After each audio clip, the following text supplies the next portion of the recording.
And because I'm a business person, I do some posting on LinkedIn, but that's not the biggest bulk of my posting for my show.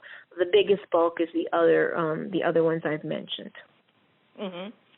That's great. And I know just from following you and also being a guest on your show, I see how much you push out there on Twitter, and it's consistently being even after the show.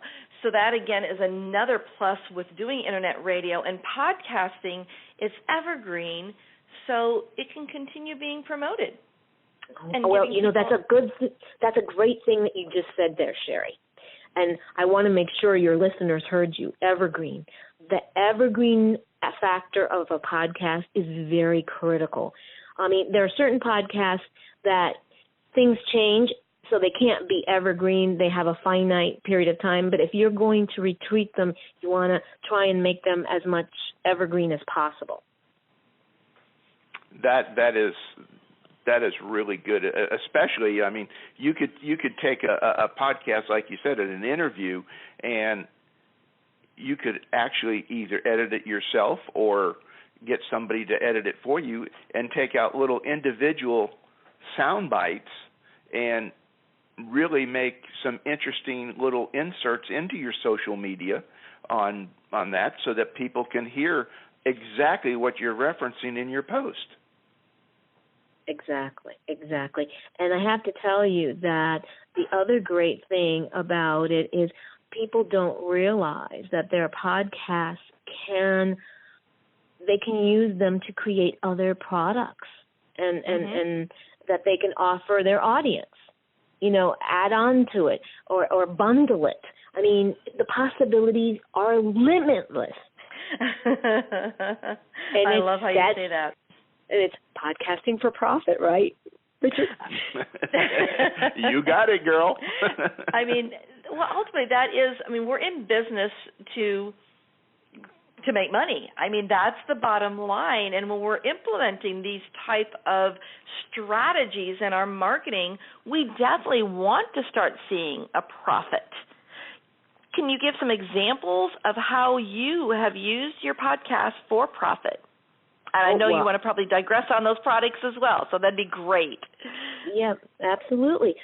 For example, one of the things on my membership site is there are some podcasts that I have that are loaded with so much information that I don't offer them for free. What I've done is I've taken them and made them into a 4 15-minute segments, so it's easier for them to digest, because a lot of my podcasts have so much information that I was told by many people, oh my God, it's so much information. I get a little bit of it, and then I have to re-listen to it. So I said, you know what I'm going to do? For my membership site, I'm going to break some of them up and make them into 4s, and make it a little bit. Yeah, make it a little bit more bite. So, take a 15-minute listen to one, work on that little piece of it, and then, after you've mastered that one, come back, listen to the other one, work on that other little piece of it, and so on and so forth. So it can almost be a program right then in itself for you. Oh, exactly. And what you're doing is you're providing some steps for your membership members, your member site members, to actually be able to take action and implement more effectively than just having that overload, because we tend to get overwhelmed with so much information that is out there these days, and being able to know that you've taken the time and that you've recognized and you listened to your audience, that this is going to be a much more effective way for them to actually absorb it and then take that action that is needed. Yeah, and that's something I've just started doing recently. So there's works, there are more works on that behind the scenes in the membership site that I'm constantly doing that and going back to some of the old ones and doing that for the audience, because I think it is so helpful for them. And, for example, you can even match a segment up with a handout. Mm-hmm. You see what I'm saying? And make it even more of a benefit for them. And that's another thing that I've done many times as well. So that's what I've done. But let me tell you, there are many other things that you can do in any business. So let's say you are looking at, you want to start a podcast and you're looking at something that's going to be more clinical or health-related business, such as a nutritionist, let's say. Then you're addressing different concerns in your podcast, right? So you're going to be addressing things like, say, simple and doable health practices that you can do every day to stay healthier. You want to address something like a list of inexpensive and healthy food products.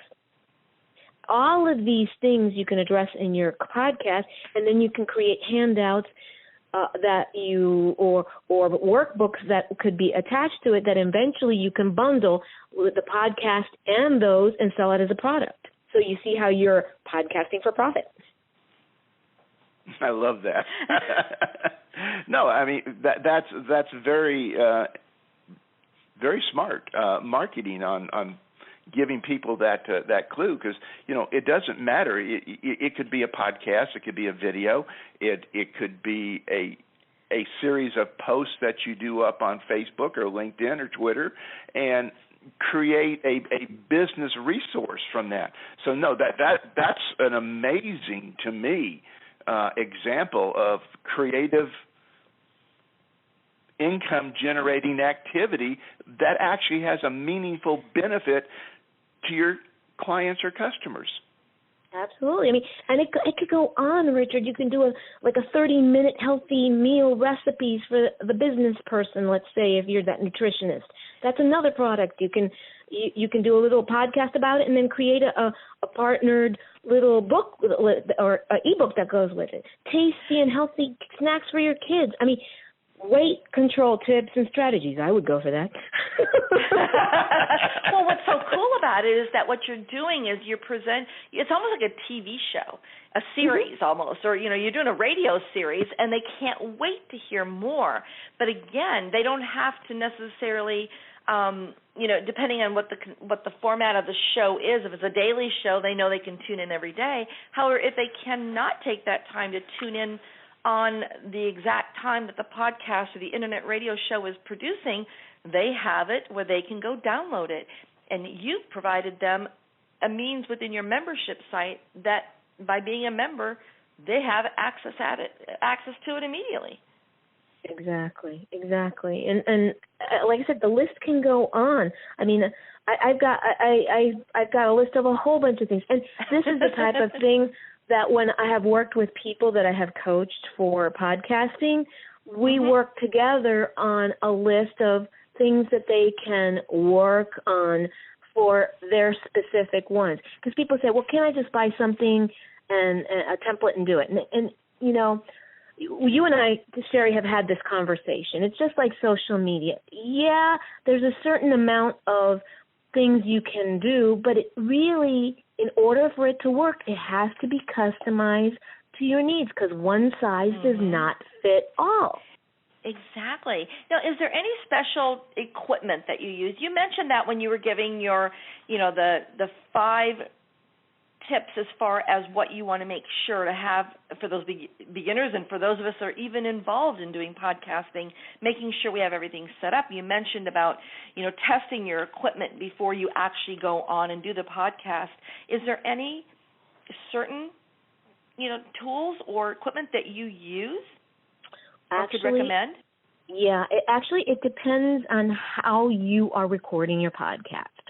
So that's one of those that it depends. Like, for example, if you are producing your own and you actually are doing you're the person and you're just going to be talking by yourself with no guests for the time being, let's say that's your format, then I would suggest that there are a couple of mics that are really, really good. They change from time to time. I like the Blue Yeti. That one's very good. It has great quality. However, if you use certain things, you got to make sure that you set up some soundproofing in where you are at. So I have my own little secrets that I share with the people I coach on how I create a little soundproof area for the mic so that you still get that crisp sound without getting the reverb. Mm-hmm. And it's not expensive.